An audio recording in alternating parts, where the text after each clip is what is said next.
যা মনে মনে ভাবছিলাম সেটাই হয়েছে, ছেলে দুটো এখনো দাঁড়ায় রয়েছে। যাই হোক, আমার তো পড়াইতে যাইতে হইব, এখন চলে যাই।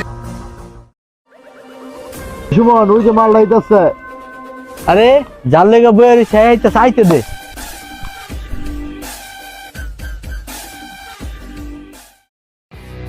তো ভালো আছেন? আপা একটু দাঁড়ান, শুনেন, একটু শুনেন, দাঁড়া। একটু দাঁড়ান, একটু কথা বলি। শুনেন না আপনি, একটু এরকম উত্তেজিত হচ্ছেন কেন? আপনারা প্রতিদিন এরকম কেন আমাকে ডিস্টার্ব করেন? আপনি বুঝেন না আমরা কেন রাস্তায় দাঁড়াইতেছি? ফোন নাম্বারটা দিলেই তার রাস্তায় দাঁড়াই না। দেখেন ভাইয়া, আপনারা আমাকে কেন ডিস্টার্ব করেন? প্রতিদিন আমার হাজবেন্ড আছে, আমি বিবাহিত, আমি একটা। বুঝতে পারছি তো আপনি বিবাহিত।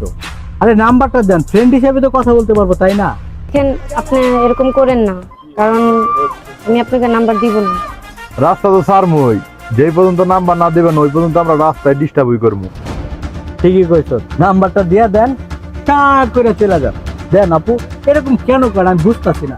1-1.5 মাস ধরে আপনারা বলতেছি ফোন নাম্বারটা দেন, দেন না। এত ঝামেলা করে না, এই একটু মাঝে মধ্যে ফোন দিমু আর একটু কথা কই।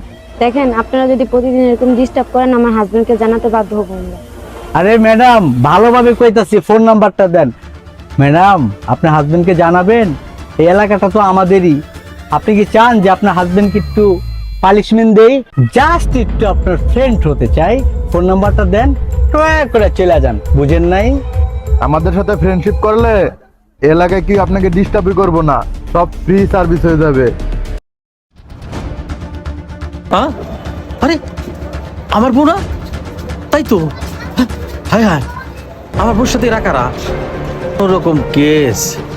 দাঁড়া, আজকে তোরে দেখামু, আজকে তোরে খবর আছে। সব ফ্রি করে দিব, বুঝছেন না?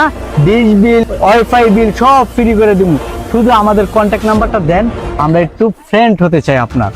পথ ছাড়েন, আপনারা যদি ভদ্রঘরের ফ্যামিলির ছেলে হয়ে থাকেন তাহলে সরেন। আর পরে দেখতেছি ব্যাপারটা।